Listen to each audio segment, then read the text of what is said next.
നിങ്ങളുടെ മാനസികാവസ്ഥ എനിക്ക് മനസ്സിലാവും. പക്ഷേ നിങ്ങളുടെ ഭാഗം കൂടി കേട്ടതിന് ശേഷം മാത്രമേ ഈ അന്വേഷണം എവിടെ നിന്ന് തുടങ്ങണമെന്ന് എനിക്ക് തീരുമാനിക്കാൻ പറ്റൂ. അമ്മുവിന് ഏതെങ്കിലും ശത്രുക്കളുള്ളതായി നിങ്ങൾക്ക് തോന്നിയിട്ടുണ്ടോ? അവൾ അങ്ങനെ എന്തെങ്കിലും നിങ്ങളോട് പറഞ്ഞിട്ടുണ്ടോ? ഇല്ല സാർ, എൻ്റെ കുഞ്ഞിന് ആരെങ്കിലും ശത്രുക്കൾ ഉള്ളതായിട്ടുള്ളത് എനിക്കറിയില്ല സാർ. അവൾ ആരോടും അങ്ങനെ അധികം സംസാരിക്കുന്ന കൂട്ടത്തിലല്ല. പണ്ട് ഇങ്ങനെയൊന്നല്ലായിരുന്നു. ഈ കഴിഞ്ഞ കുറച്ച് വർഷങ്ങളായിട്ടാണ് അവൾക്ക് ഈ മാറ്റം സംഭവിച്ചത്. അവളെ ഞാൻ കൗൺസിലിങ്ങിന് കൊണ്ടുപോകാൻ ശ്രമിച്ചു. പക്ഷെ അവൾ അതിന് സമ്മതിച്ചില്ല. അതിന് ഞാൻ ഒരുപാട് വഴക്കുണ്ടാക്കി.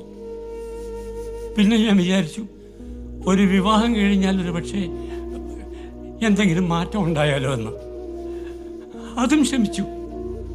പക്ഷേ ഞാനതിന് കൊടുക്കേണ്ടി വന്ന വില വളരെ വളരെ വലുതായിരുന്നു സാർ.